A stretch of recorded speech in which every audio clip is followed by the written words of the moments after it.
La propiedad intelectual es el conjunto de derechos que regula la protección de las creaciones del ser humano. Se divide en dos tipos: la propiedad industrial, que protege a marcas y patentes, y los derechos de autor, que protegen a las creaciones artísticas, que son de los que nos vamos a ocupar. Según la ley española, son objeto de propiedad intelectual todas las creaciones originales literarias, artísticas o científicas, incluyendo libros, obras dramáticas y traducciones, composiciones musicales, obras cinematográficas, obras de pintura, fotografía y escultura, proyectos arquitectónicos y de ingeniería, y programas de ordenador. La ley distingue distintos tipos de derechos de autor. Primero tenemos los derechos morales, que serán siempre del autor, como el reconocimiento de la autoría o el respeto a la integridad de la obra. También tenemos los derechos de explotación, que son transferibles, como los derechos de reproducción o los de difusión pública. La ley determina también la duración de esos derechos de explotación. Es lo que se conoce como copyright. Actualmente la ley reconoce la protección de una obra hasta 70 años tras la muerte del autor, pasando esta entonces a dominio público. ¿Pero de dónde vienen este sistema y esta duración? Aunque por entonces legalmente no tenía dueño, la cultura se encontraba encerrada en los monasterios. Pero en 1439 Gutenberg inventó la imprenta, y esto lo cambió todo.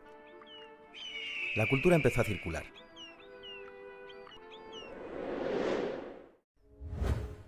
En 1710 llega la primera ley de propiedad intelectual, el Estatuto de Anne, que reconoce los derechos del autor sobre la explotación de su obra, pero también defiende los intereses públicos, obligando al paso a dominio público de la obra tras el periodo de protección.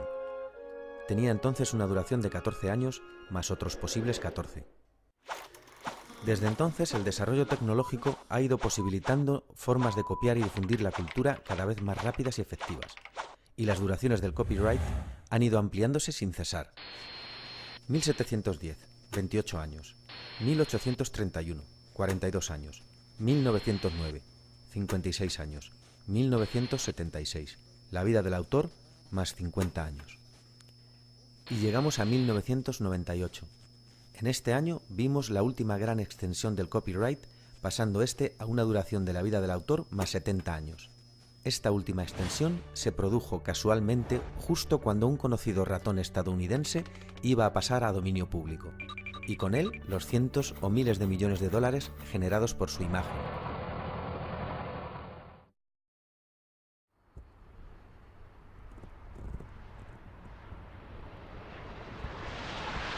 Para conocer los distintos tipos de licencias que existen, vamos a Barcelona, a ver a Ignasi Labastida, profesor en la universidad y representante en España de Creative Commons, que es uno de los sistemas de licencias más conocidos del mundo. Ignasi nos va a ayudar a escoger la licencia adecuada para nuestra película. Bueno, Ignasi, hemos venido porque queremos el documental que vamos a producir, colgarlo en internet, que todo el mundo pueda descargárselo y copiarlo libremente. Y entonces queremos saber qué tipo de licencia tenemos que usar y qué opciones existen hoy en día. Pues a ver, si te quieres centrar en el tema de las licencias Creative Commons, hay otras licencias que más o menos tienen cosas parecidas. Tienes que tener claro primero que todas las licencias, las 6 que se ofrecen actualmente, permiten justamente la copia, reproducción, la distribución y la comunicación pública, siempre que no se busque una finalidad comercial. Entonces, si pones una de estas licencias, tú estarás autorizando justamente a que se pueda copiar el documental y que se pueda distribuir. Y después la otra cosa que debes plantear también es si quieres permitir la transformación. A mí me interesa ese documental, pero solo una parte, y quiero crear otro documental a partir del tuyo, lo que se llama legalmente una obra derivada. Juntando todo esto tienes 6 opciones. Desde lo más restringido, no permitir obra derivada, no permitir usos comerciales, a lo más abierto, que sería permitir cualquier tipo de uso comercial y permitir cualquier tipo de modificación. De hecho, la ley dice una cosa, que es que tú no puedes ceder derechos. Parece ser que Creative Commons es el camino a seguir. Para decidir una licencia en concreto y conocer los detalles del proceso, volvemos a Madrid, a consultar a Javier de la Cueva, abogado experto en propiedad intelectual.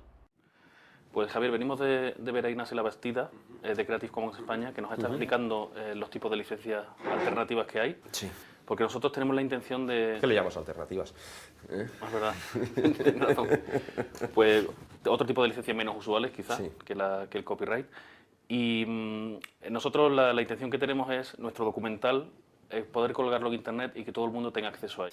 Vale, bueno, pues vamos a ver. Te comento, yo ya he visto el contrato que tenéis vosotros y entonces lo que te voy a dar son unos parámetros generales. Estos parámetros generales yo creo que mejor te los dibujo, porque la verdad es que es un tema que se entiende mejor con un gráfico. Mira, nosotros vamos a partir de aquí, ¿vale? Que este es el inicio. Y el inicio es que vosotros tenéis un contrato entre la productora, que sois vosotros, y Radio Televisión Española. Primero tenemos que analizar si vuestro contrato os permite colgarlo en internet, ¿vale? Porque claro, no solamente estáis grabando, sino que también tenéis gráficos, tenéis imágenes, tenéis personas que son las que están entrevistadas, pondréis una música, supongo, al documental, tenéis los derechos también del guionista y tenéis también los derechos del realizador, y luego pues los derechos vuestros como productora. Entonces, bueno, pues los derechos como productora son los que estamos analizando, pero vamos a ver. Javier nos explica el laberinto legal que suponen los distintos derechos en una producción audiovisual. Nos habla de derechos de autor y derechos de imagen, también de lo relativo a la coproducción y sus derechos de explotación. Nos cuenta todo lo que tenemos que hacer para poder colgar la película en internet. Tenemos que firmar un contrato de cesión de derechos con todas las personas que generan derechos de autor, como el guionista, director, músico, grafista. En ese contrato tenemos que especificar que el documental se va a licenciar con Creative Commons. Si alguien pertenece a alguna entidad de gestión de derechos como las GAE, se puede complicar la cosa, teniendo que pedir permisos extra. También tenemos que conseguir la autorización para usar la imagen de todas las personas que van a salir en el documental. Y por último, y no menos importante, tenemos que llegar a un acuerdo con Televisión Española, coproductores y copropietarios de la película. Este dibujo representa el camino que tenemos que seguir para poder editar el documental con una licencia copyleft y así poder colgarlo en internet, para que todo el mundo lo pueda visionar, descargar y copiar libremente. Si conseguimos llegar al sí de la derecha, podremos hacerlo, pero si acabamos en el no de abajo, no podremos colgarlo en la web, y ya veremos entonces cómo lo solucionamos.